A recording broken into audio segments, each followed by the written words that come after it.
This is August the 7th. Yeah, with my long hair. And well, this morning started off with a lot of rain. Last night I wasn't expecting to stay at Roan-High Knob shelter, but the ridge runner there informed me that that there was 80% chance of rain after midnight. Okay, that kind of convinced me. So I got on my I stayed inside. I stayed late. I slept late this morning to make sure the infected wound on my calf could have time to heal. So basically stayed, slept till 8 or so. Even actually, I think I slept till 9 even. Wanted to make sure it had every opportunity. I mean, again, I woke up and slept, woke up and slept. But rain on the roof made me not want to get out. So I finally got up for the, you end up getting up a couple of times because, seeing a man about a horse is one of those nature's imperatives. Anyway, so I was finally up, and I was fixing breakfast, and like usual, the last couple of days, after I boiled the water and poured off, of course, with all the wood wet, I actually had to use almost completely my own stash of dry wood that, I carry around with me. Another reason why I need to upgrade for the 100-mile wilderness. And I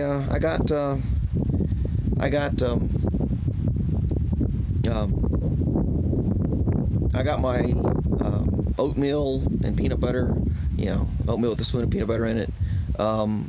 Poured that boiling water in there, and the water I had left, I took a clean bandana and I soaked it in there, dipped it in there, and basically did a hot compress on my infected wound. Yesterday morning I had done it, and then I kind of, after doing that for a while, then I squeezed it, and all I got out was some serum, and I did no pus yesterday. Well, today I got pus, and I also had a center section that was just an ulcer that didn't. That when after I took an acid wipe and wiped off my knife, and then poked my knife down in there just and I couldn't feel my knife going down in. I could feel it, but in general terms, not in like, ow, that hurts, because I'm sticking my knife in me. And I rooted around, pulled stuff out with my knife blade, and I said, okay, that's not good. So I realized that since I was squeezing out pus, squeezed the area around, got pus out, and I had this spot in the middle that I wasn't squeezing blood or anything out of, and I couldn't feel it, that I need to go to the hospital.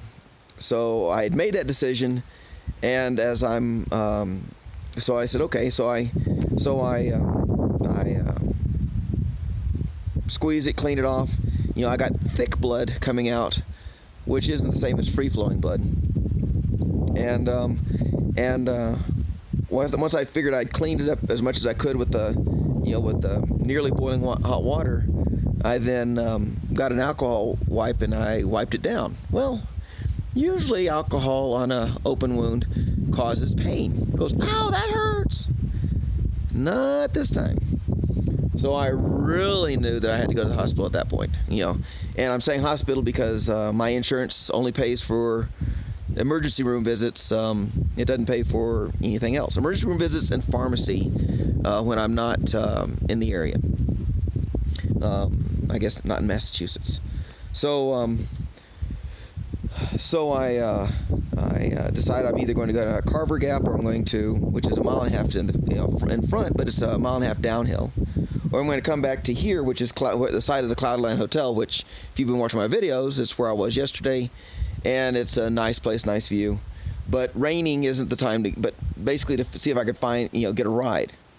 Carver Gap, of course, is actually still on the same road, so I probably would have had the same chance at either one of them. So I'm try to find the Ridge Runner that was there. Her name is Jess, and apparently she had up and left this morning while we were still, I guess, lounging in our sleeping attire. And she to ask her where the closest hospital was. I knew there was a hospital in Irwin, but I wanted to see if there was a closer one, because when you're hitchhiking, you kind of want to go to the nearest one. My phone is getting close to not having power.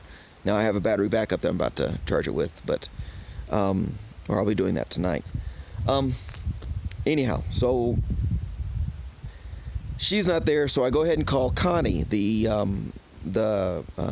hostel owner at Greasy Creek Friendly, and she tells me that Irwin Hospital is the closest one, and she said, "Now let me tell you what's going to happen." Oh, what? She said, "My neighbor is taking two of my guests to Cloudland, to the Toll House parking lot, which is where I'm standing right now, which is where I was yesterday. And she's going to drop them off, and she'll pick you up, and she'll drive you to the hospital, and so that was really neat. And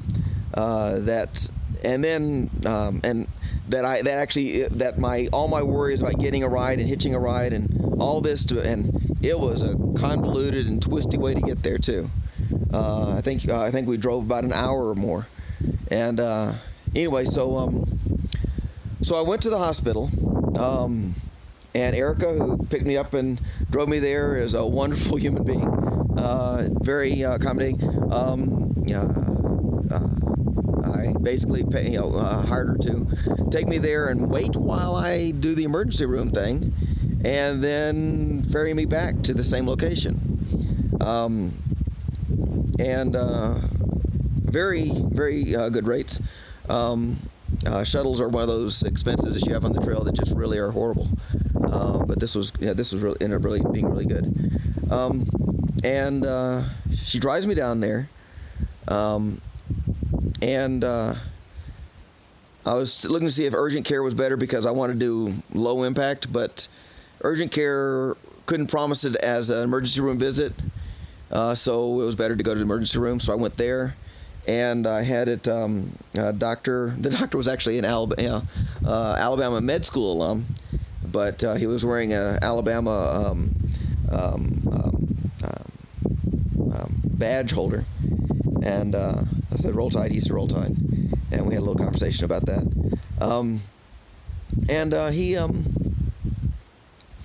He basically numbed it up, and of course this takes about 2 hours almost. So when I came out, I said, "We're going to have some dinner.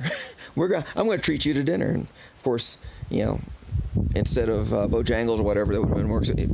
Erica chose Taco Bell, which fit my budget better, but I was like I said, she waited for me for 2 hours and then drove me back up here, which is so that's like 4 hours, and for half a day. So anyway, so he basically said, "Well, what you were doing was okay, and it's a good thing you came in, because it had a mesal cavity, and it's penicillin resistant bacteria." And so he said, "I'm going to open it up and flush it out." So he got some cloths and everything to pat around it, and then cut it open. He said something like cruciform or cut, and I said, X marks the spot. Yeah. So he opened it up, and he actually hit me with some anesthetic, injected with anesthetic, and opened it up and went in with a pair of clamps, which are kind of like bent, kind of, they look like scissors, but they're clamps, and rooted around in there, breaking up the clumps is what he was saying. And he had half an inch of that clamp in my flesh, working away out in that cavity. So I've got a great big hole in my leg where that infection had eaten away. So I'm very happy that I went to the doctor, and the guy who packed the wound who packed the wound and put the dressing on. He put it on. He didn't want to put any pressure on it. Well, the problem is that walking around the dressing was falling down. So I had to keep on picking it back up.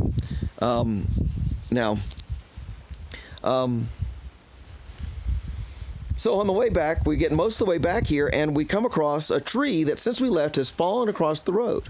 Now, of course, we're seeing deer and rabbits and everything all the way up, and it's a wonderful, beautiful drive.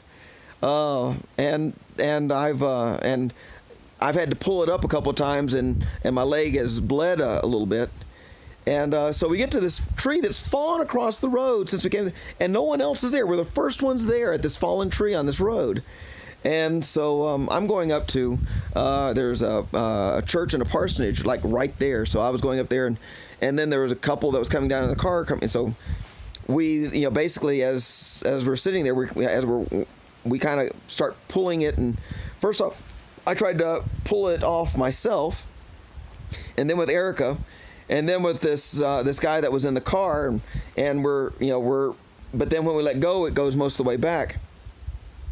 And more people show up, and more of us try to pull it over, and I finally get my 750-pound test paracord that I just bought and was had just set up on my bear bag rope, and I pull it out and I tie it, and he pulls it back, and it's 750 pounds of pull isn't enough. It breaks the paracord to pull this, and finally a guy goes up and gets his chainsaw and comes back, and we had actually pulled it far enough that Erica could drive by earlier, but I can't stay away and not help. So I was still there trying to figure out a way of pulling it to where at least one lane was free. Anyway, so I do all this, and of course my leg is, the dressing is falling down, and it's just bleeding into the bandages. So when I get back when the chainsaw comes up, I said I got to go, and they said, yeah, you've done more than enough. They're looking at my leg, which is just soaked with blood. And so we drive off, and I pull the bandage up and make and tighten it up again, and it was and the doctor actually gave me a bag of stuff that I can use because I'm gonna have to repack the wound. I guess if I lived locally, he'd say come in and we'll repack the wound every day, whatever. So I actually have some long wooden-handled Q-tips that. So in 2 days, I'm going to have to be at a hostel so I can take a shower and rinse off and flush out. And he gave me some bottles of saline solution so I can flush it out with some syringes so I could flush out that hole in my leg. And he said if it gets worse, come back and or go to another emergency room. But because that's not right. Anyway, so now I've gotten here at the Cloudland Hotel site, and Erica had shown me about some plants that were. I'm probably going to do a little thing about it in a day or two about different plants and what we find, and like stinging nettles and jewelweed and stuff, and of course I wrote it down, but I using one hand for this, I'll talk about it tomorrow. Anyway, about the weed that or the plant that would help with infection and pain. So I'm here, and I just redid the bandage. I got rid of all the bloody bandage, and I'm reusing the tape. I just peeled it off of the big, wide, gauzy stuff that they had wrapped around my leg, and it's also, you know, got a big blood spot now, and there's actually a slick bandage that is making sure that the gauze doesn't stick to my wound. So I'm going to hope that the mice don't want to nibble on my blood. But being the nice thing here at the Cloudland site is that I have access to a trash can, to water, to a bathroom, and I'm about to head out and probably have to use light, you know, my one of my lights to find my way the last bit to the shelter. As you can see, it's getting kind of dark. Anyway, but Erica was wonderful. I mean, doing all this, and she, you know, great spirit, great, you know, great loving spirit on that, because she was very, very emotionally committed and sympathetic and everything. So, so I'm better now, and I don't have any of the infection in my leg now. Now we've just got to make sure that it doesn't come back, that it stays, that it's able to heal, and it has to heal from the inside out, which is why they stuff the packing in there. And in 2 days, when I get to the hostel, I'll just before I take a shower, I'll have to pull that out, and then shower, and then after the shower, I'll irrigate it and put in new packing. And I'm supposed to do that pretty much every day after that. Yeah, so the old rotten stuff comes out, the new fresh stuff goes in. I bandage it up, and we move on with our lives. And hopefully, he did say that I would have an impressive scar, and I can imagine what kind of a story I can make about it. You know, like a prison tattoo gone bad and stuff like that. All right. Anyway, so that's what I did today. So I'm actually staying in the same spot, the highest shelter on the Appalachian Trail. It's Roan High Knob. It's at 6,250 feet above sea level. So there are only like 20 peaks on the eastern seaboard, or on the east side of the country, that are 6,000 feet or above. So since I'm staying in a shelter that high, that's even cooler. Now the nice thing is there's not supposed to be any rain the next 2 days, so I'll get to have some dry to walk down to Mountain Harbor and hopefully hitch a ride in. Once again, it's spending money I don't have, but this being an infection, hopefully it'll be a whole lot nicer and a whole lot better for my health. So anyway, this is a very long video, and it was all about me and my injury. So I'm sorry there wasn't a whole lot of scenery, except as you can see in the background, a lot of trees and fog, which was pretty much the way it was most of the day.